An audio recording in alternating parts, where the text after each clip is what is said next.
Assalamualaikum warahmatullahi wabarakatuh.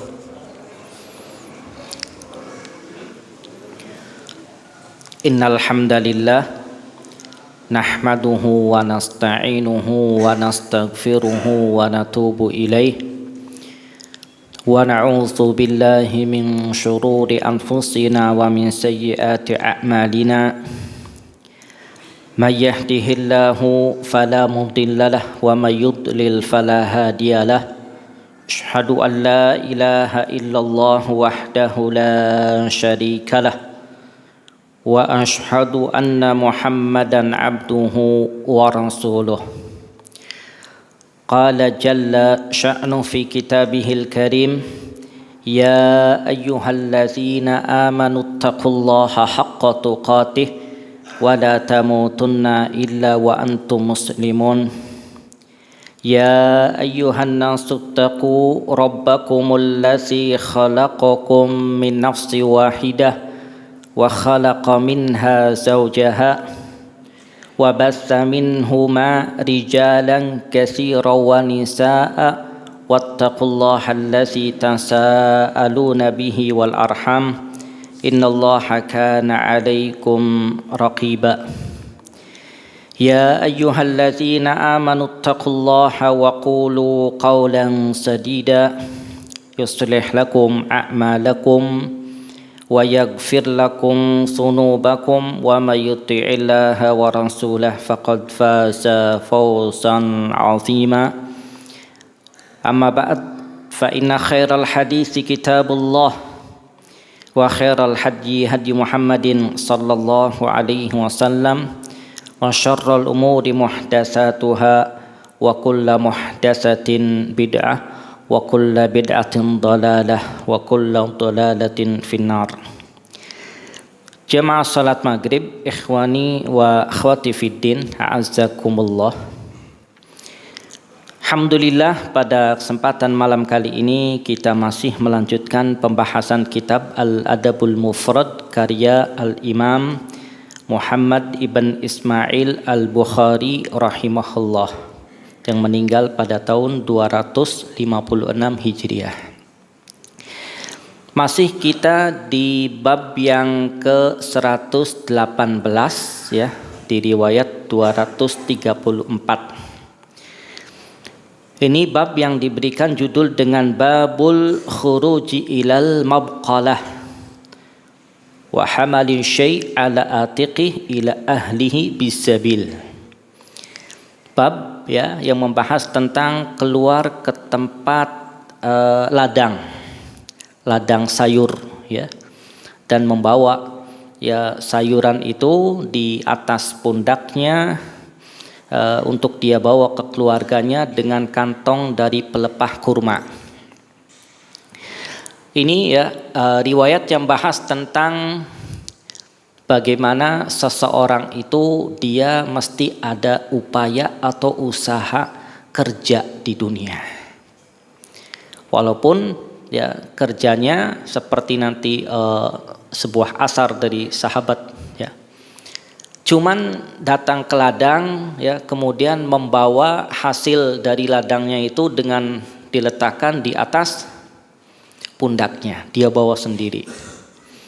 Ya, artinya tidak mesti ya orang itu berusaha kerja itu mesti rapi gitu ya, kemudian mewah, tidak. Yang penting dia berusaha untuk bagaimana ya bekerja dan mendapatkan karunia rizki dari Allah Subhanahu wa taala walaupun sederhana. Kata Muhammad ibn Ismail Al-Bukhari, beliau mengatakan haddatsana Ishaq ibn Makhlad an Hammad ibn Usamah an Mis'ar qala haddatsana Umar ibn Qais an Amr ibn Abi Qurrad Al-Kindi. Tadi di sini dari Abi Qurrah Al-Kindi ya, Al-Kindi. Abi Qurrah Al-Kindi berkata, Arada Abi ala Salman ukhtahu. Kata Abi Qurrah Al-Kindi, bapakku menawarkan saudarinya kepada sahabat Salman. Ya, berarti yang ditawarkan ini siapanya? Hah? Siapa? Bibinya. Ya, karena Abi Qurrah Al-Kindi mengatakan, bapakku menawarkan kepada sahabat Salman ukhtahu, saudari perempuannya. Berarti siapanya? Bibinya, amehnya. Ya. Fa'aba, maka sahabat Salman menolak. Enggak mau. Ya. Wa tazawwaja maulatan lahu, dan Salman ya menikahi budak wanitanya. Ya. Yuqalu laha, namanya adalah Buqairah.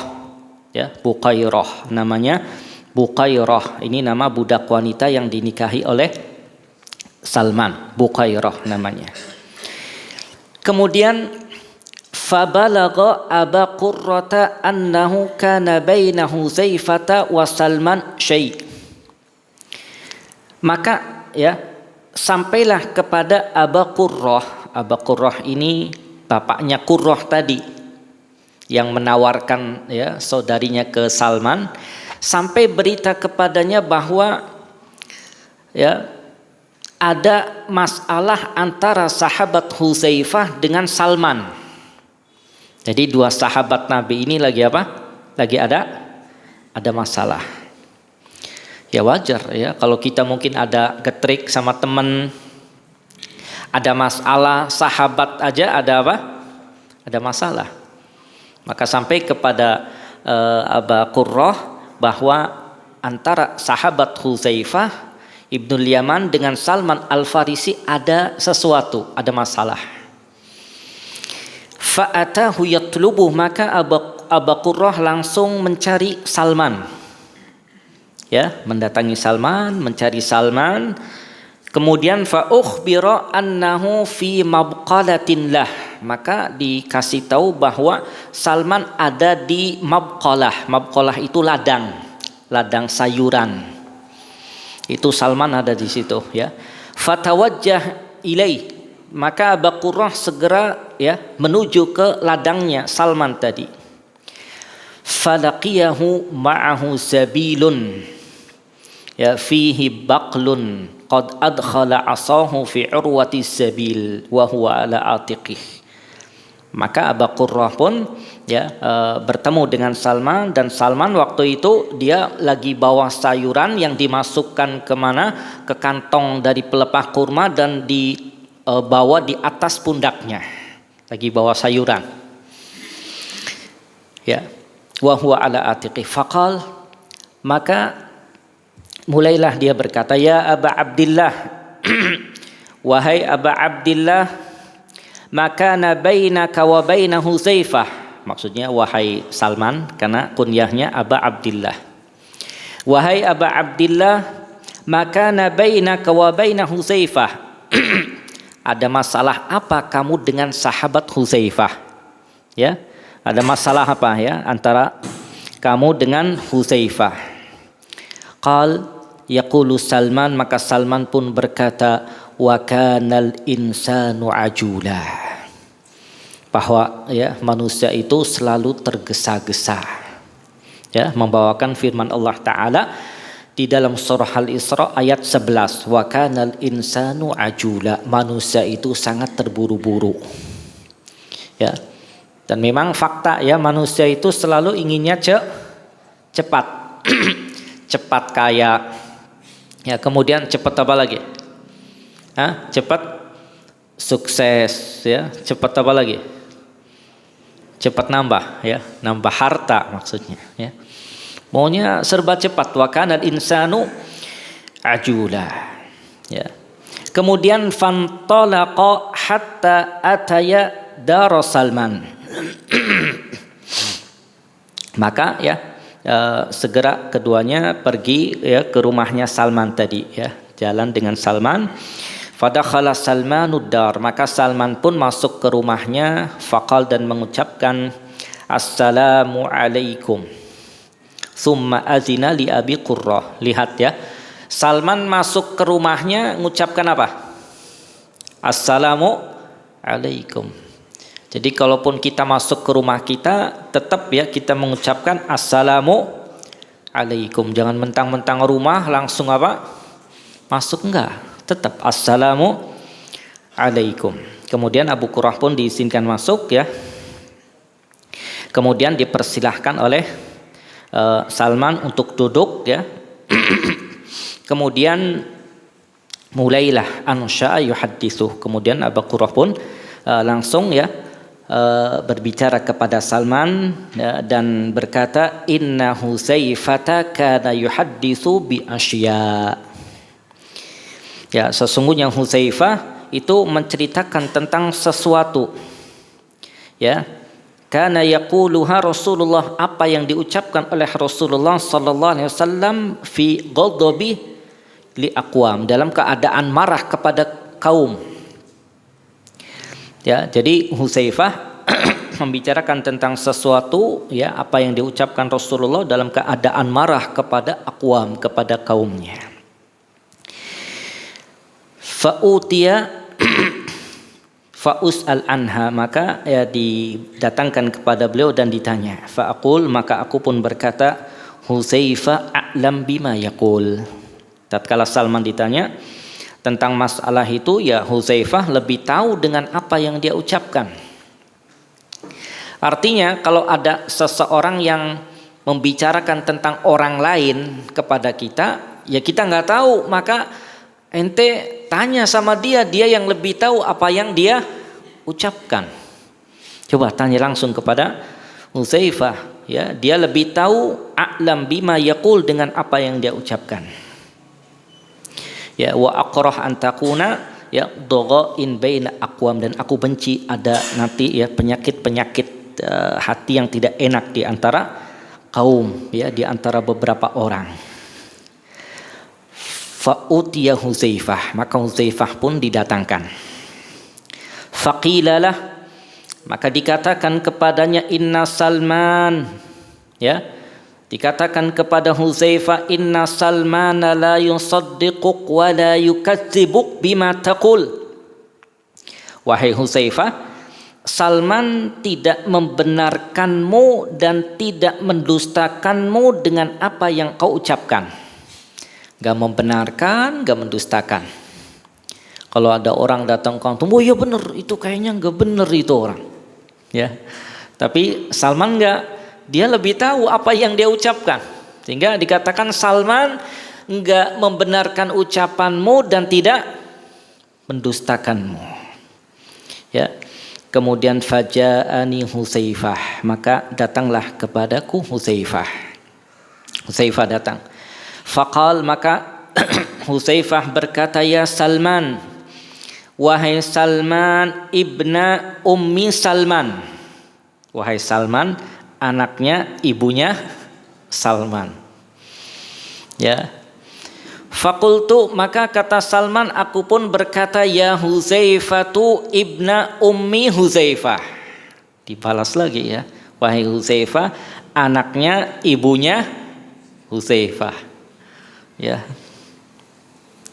maka di sini ya la tantahiyanna au la aktubanna fika ila Umar. Ya, kata Salman, engkau ya dalam hal ini mesti berhenti dari keadaanmu yang seperti ini, marah gitu ya dengan apa yang dia ucapkan kepada kaumnya, atau aku akan tulis ya tentangmu ke sahabat Umar. Ya, ke sahabat Umar, karena waktu itu Umar menjabat sebagai khalifah. Kemudian falamma khawaftuhu bi Umar tarakani. Ya, maka tatkala aku ya menakuti Hudzaifah dengan sahabat Umar, maka Hudzaifah langsung meninggalkanku. Artinya enggak mau panjang lebar. Nanti ente ya, anak tulis ini ke sahabat siapa? Umar tentangmu.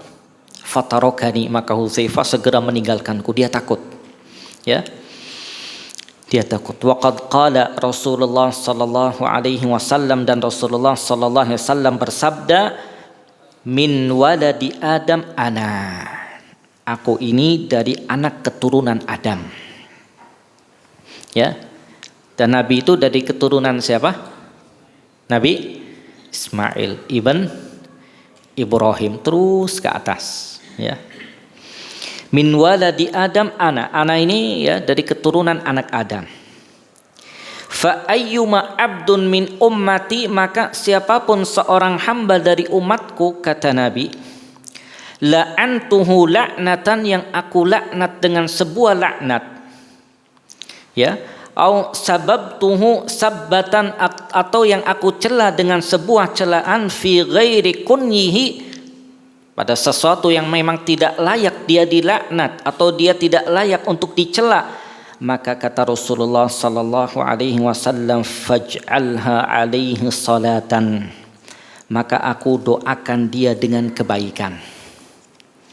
Nah, ini asar ya dari sahabat siapa tadi?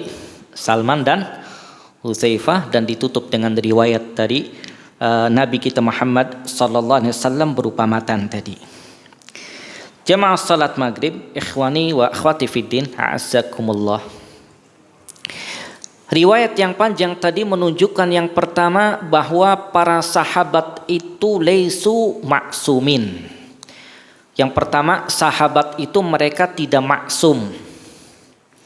Mereka juga terkadang salah.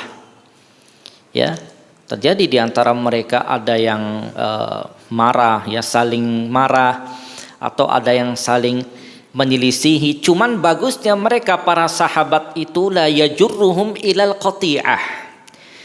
Bagusnya mereka para sahabat tatkala ada sengketa, perselisihan atau masalah tidak sampai mutus hubungan. Ya. Beda dengan kita, kadang masalah sedikit aja langsung apa? Kita putus hubungan. Ya, the end, selesai.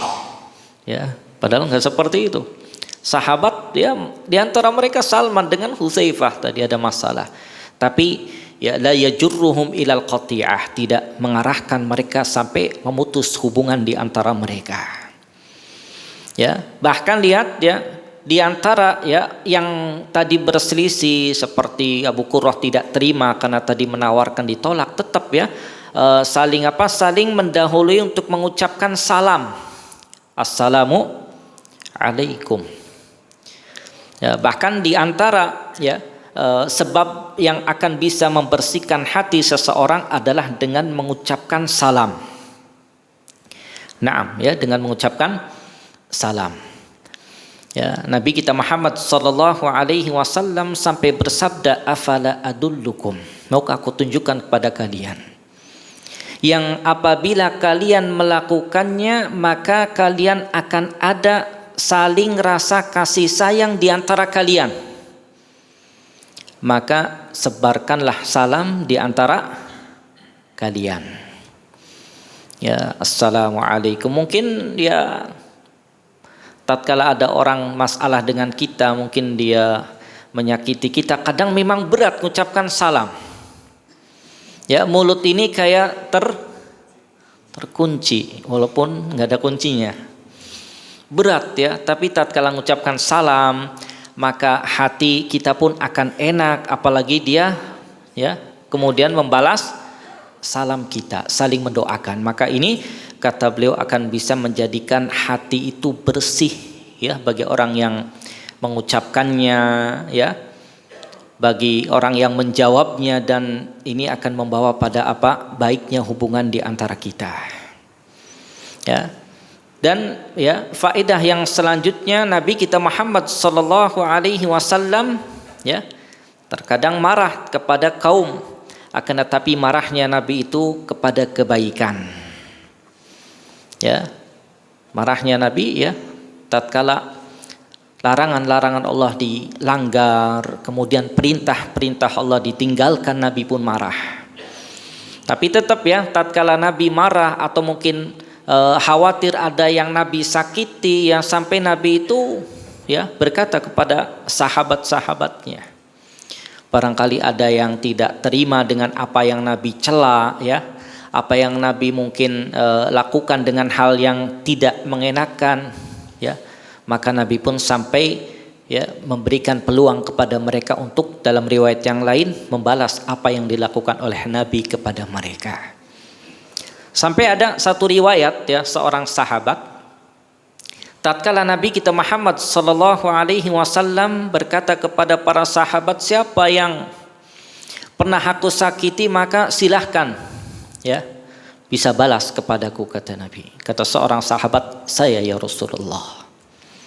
Ya, sahabat yang lain sudah mulai apa? Sudah mulai ya gusar ini. Kemudian kata sahabat tadi, ya Rasulullah, buka bajumu. Suruh dia apa? Dibuka. Ya, karena waktu itu ya Rasulullah tidak sengaja ya tatkala itu mengenai dengan tongkatnya. Tubuhnya dibuka oleh Rasulullah. Ya, sahabat-sahabat sudah mulai melihat ini apa yang mau dilakukan ini. Jangan-jangan dibalas. Setelah dibuka kemudian dipeluklah tubuh Rasulullah sallallahu alaihi wasallam. Ya, cuman berat ya kalau kita melakukan hal itu ya, dan itu hanya bisa dilakukan oleh orang yang punya akhlak yang paling tinggi, yaitu Nabi kita Muhammad sallallahu alaihi wasallam. Kemudian di bab yang selanjutnya ya, bab al-khuruj ila dhai'ah ya. Bab sama ya, hampir sama ya, keluar menuju ke kebun ya yang ada ya pohon di situ. Ini ya riwayatnya dikatakan oleh An Abi Salamah, dia berkata, aku mendatangi Aba Sa'id Al-Khudri wa kana li sadiqa. Aku mendatangi Aba Sa'id Al-Khudri dan dia adalah temanku. Ya. Fakultu, maka aku pun berkata, ala takhruju bina ila nakhl. Maukah engkau keluar dengan aku untuk menuju ke ya kebun kurma? Fa kharaja wa alaihi khamisatun lah. Maka ya sahabatnya ini pun keluar bersamanya dan mengenakan pakaian hitam yang bagus. Asar ini ya disebutkan oleh Syekh Zaid bin Muhammad bin Hadi Al-Madkhali rahimahullah. Kata beliau, asar ini bisa memberikan faedah. Yang pertama, bolehnya kita ya memilih sebagian orang untuk jadi teman dekat kita. Ya, teman dekat. Artinya teman dekat di sini laki-laki dengan laki-laki, perempuan dengan perempuan. Boleh, akan tetapi ingat ya, teman yang betul-betul baik yang kita jadikan teman dekat kita. Teman yang baik itu teman yang mengingatkan kita tatkala kita melakukan keburukan dan selalu mengajak kita pada kebaikan dan selalu menasehati kita. Itu teman. Ya. Tapi ya tidak semua ya yang kita kenal itu kita jadikan teman dekat, apalagi sampai antum senang kadang curhat ya. Ini bahaya. Kenapa? Karena nanti masalah-masalah pribadi antum, masalah yang privasi akan melebar kemana-mana. Ya, dan itu ya boleh terlebih ya kalau umpamanya yang dijadikan teman itu adalah minal akhyar, orang-orang yang baik dari kalangan orang yang ada ilmu, ada keutamaan, orang yang jujur ya, orang yang menepati janji, akhlaknya baik, maka yang seperti ini layak untuk kita jadikan teman dekat dan teman-teman yang lain. Ya. Kemudian faedah yang selanjutnya dari asar tadi ya menunjukkan tentang bolehnya seorang muslim itu untuk apa? Memperindah dari pakaian yang dia miliki. Ya. Tatkala dia punya pakaian yang memang bagus, dia pakai, enggak apa-apa. Ya, karena innallaha jamilun yuhibbul jamal. Allah itu zat yang maha indah dan menyukai jamal, ya. Keindahan yang bagus, nggak apa-apa dipakai. Dan bagus itu tidak mesti baru dan mahal, enggak. Walaupun identiknya kalau mahal itu pasti bagus, tapi enggak juga. Yang dia punya dia pakai ya untuk menunjukkan apa? Bahwa ini adalah nikmat dari Allah Subhanahu wa taala. Jangan kemudian atas nama zuhud kemudian antum pakaiannya yang lesu-lesu ya, kemudian kadang antum sobek-sobek sendiri umpamanya, jangan ya, itu bukan ya mensyukuri atas nikmat yang Allah berikan kepada dia. Kemudian ya, riwayat yang selanjutnya di bab ini adalah apa yang terjadi pada sahabat Ibnu Mas'ud radhiyallahu an, bahwa Allah Subhanahu wa taala tidak memandang orang itu dari penampilannya. Allah Subhanahu wa taala tidak melihat orang itu dari kedudukannya, jabatannya, materinya, bukan, tapi yang Allah lihat itu bagaimana ketakwaan dia kepada Allah Subhanahu wa taala. Ya, bagaimana ya nanti cerita tentang sahabat Ibnu Mas'ud, seorang sahabat yang luar biasa dalam hal keilmuan, dalam hal hafalan Quran, dalam hal fikih, dalam hal periwayatan hadis, padahal beliau dari sisi penampilan biasa. Ya, kita lihat ya riwayatnya disebutkan oleh sahabat Ali radhiyallahu an. Beliau berkata, yaqul Amara Nabi sallallahu alaihi wasallam Abdullah ibn Mas'ud radhiyallahu an ayas'ada syajaratan fayatiyahu minha bisyai'. Kata sahabat Ali radhiyallahu an, Nabi sallallahu alaihi wasallam memerintahkan Abdullah ibn Mas'ud, ya, Abdullah ibn Mas'ud radhiyallahu an untuk naik pohon. Naik pohon. Kata Nabi, ente naik pohon. Maka naiklah pohon Ibnu Mas'ud. Ya, kemudian dia mendatangkan dari pohon itu sesuatu. Tatkala ya Abdullah ibn Mas'ud naik ke pohon, fanazara ashabuhu ila saqi Abdillah. Maka para sahabat radhiyallahu anhum melihat ke betisnya Abdullah ibn Mas'ud, betisnya. Ya. Fadhahiku min humunshati saqaihi. Maka para sahabat pun tertawa karena apa? Kurusnya kedua betis Abdullah ibn Mas'ud kecil. Para sahabat tertawa. Ya, karena Abdullah ibn Mas'ud itu pendek ya, kemudian hitam dan kondisinya kurus. Radhiyallahu an. Maka tatkala terlihat kedua betisnya yang kecil, para sahabat tertawa. Maka lantas Nabi kita Muhammad sallallahu alaihi wasallam bersabda, "Ma tadhakun?" Apa yang menyebabkan kalian tertawa? Ya. La rijlu Abdillahi asqalu fil mizani min Uhud. Apa yang membuat kalian tertawa? Ya. Kata Rasulullah sallallahu alaihi wasallam, kalau kakinya Abdullah ibn Mas'ud itu ditimbang nanti pada hari kiamat, maka lebih berat daripada gunung Uhud. Ya.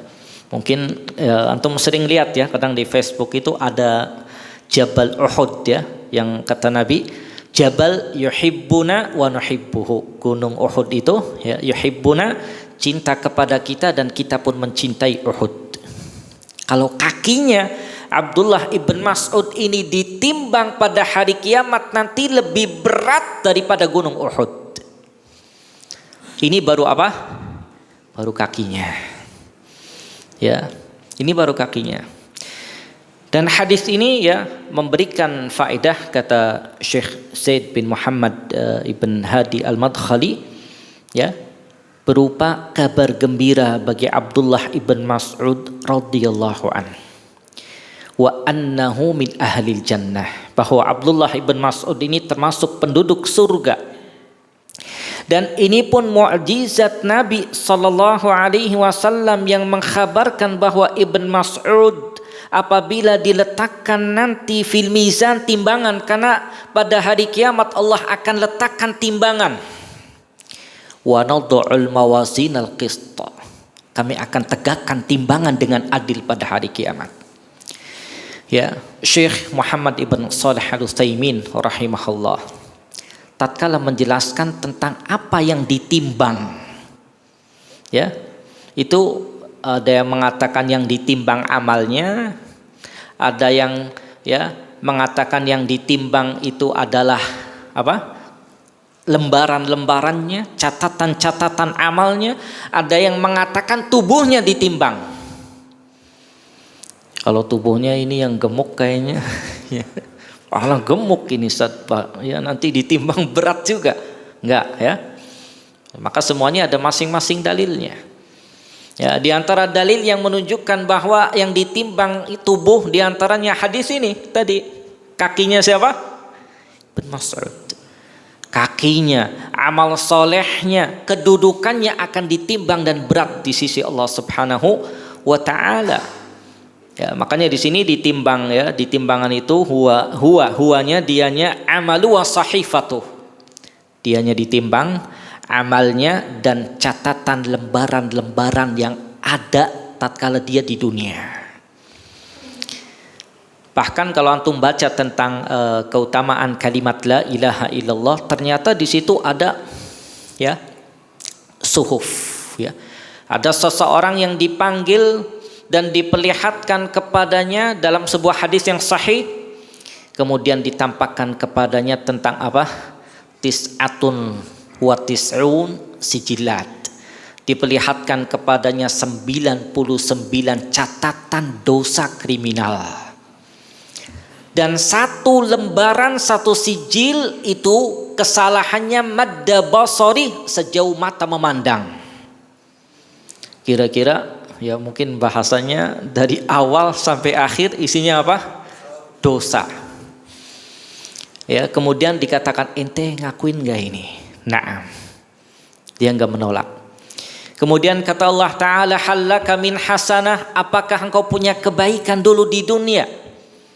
Hitungannya wah beres ini satu lembaran sudah apa? Sejauh mata memandang kesalahannya ini 99 suhuf, catatan-catatan lembaran dosa. Ya. Kemudian na'am, ada kata Allah Ta'ala, yaitu kalimat la ilaha illallah yang dia ucapkan dulu di dunia, yang dia jaga kalimat itu tanpa melakukan syirku billah. Maka ditimbanglah ya suhuf, catatan-catatan lembaran dosa yang 99, kemudian kartu yang tertulis la ilaha illallah, maka yang berat mana? Ya, kalimat la ilaha illallah. Ya. Kemudian ya di antara faedah yang ya bisa kita ambil ya dari riwayat tadi ya, menunjukkan tentang apa?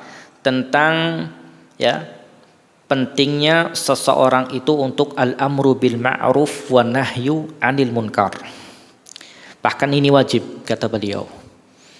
Ya, tatkala Rasulullah melihat sahabat menertawakan Abdullah ibn Mas'ud, ini salah. Ya, tinggal tepat.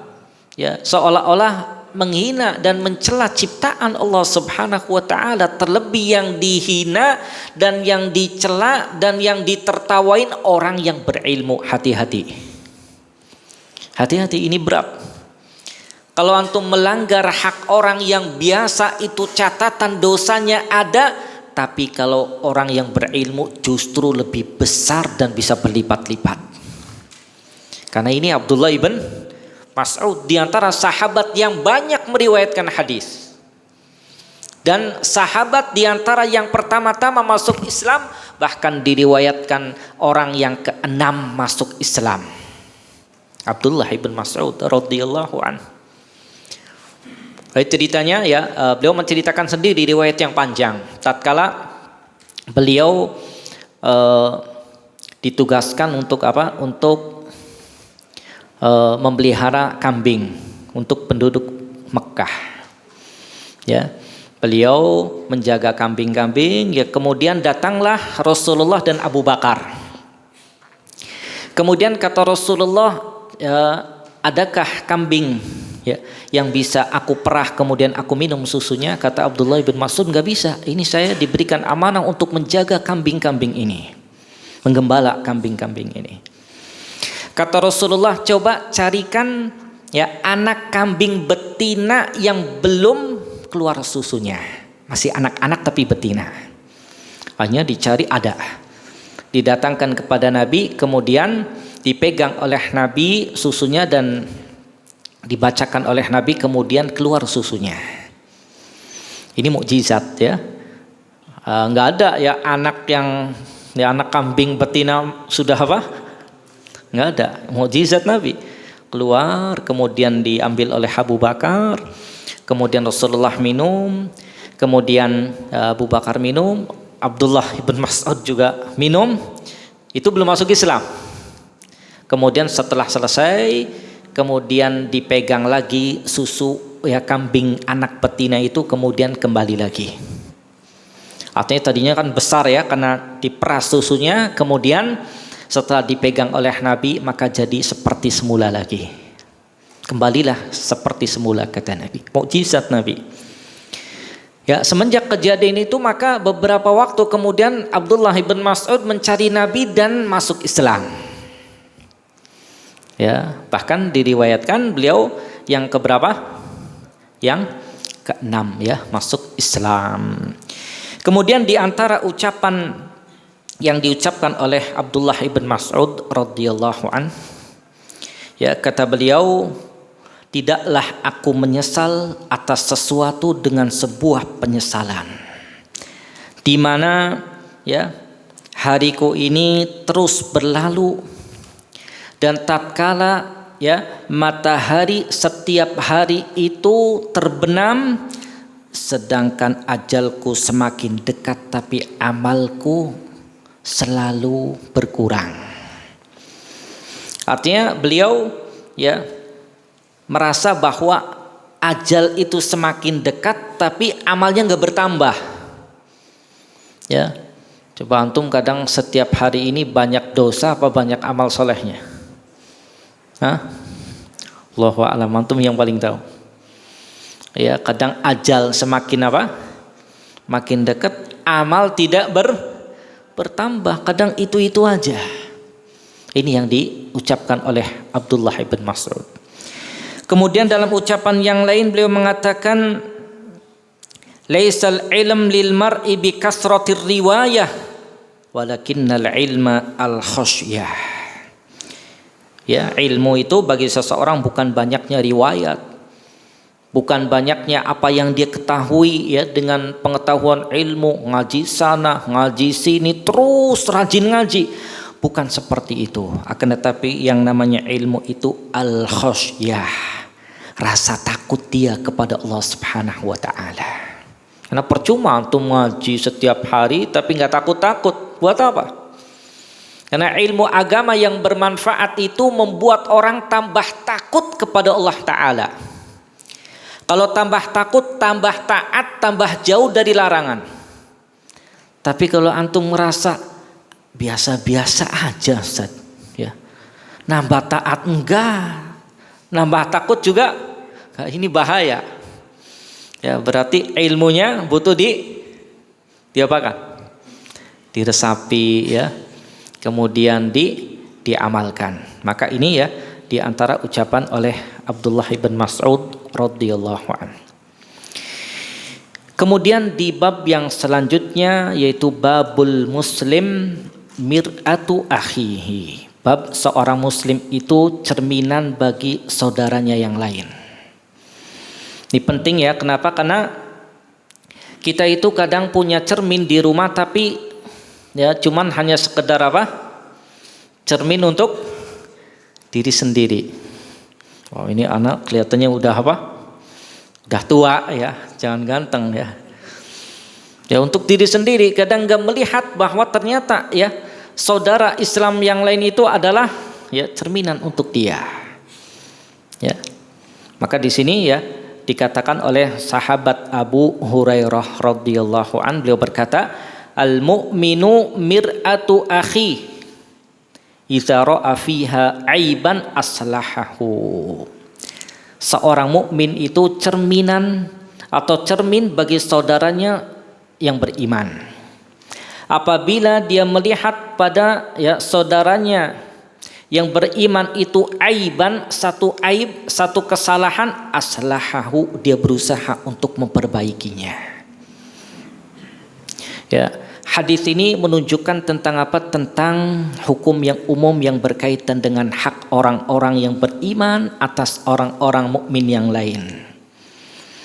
Yaitu al-mu'min mir'atu akhihi tadi. Apabila seorang mukmin melihat pada saudaranya ya, hal-hal yang mungkin kurang dari yang wajib ya, atau melihat ya, dia umpamanya jatuh pada perkara yang tidak disukai, nabbahahu wa zakkarah, diingatkan.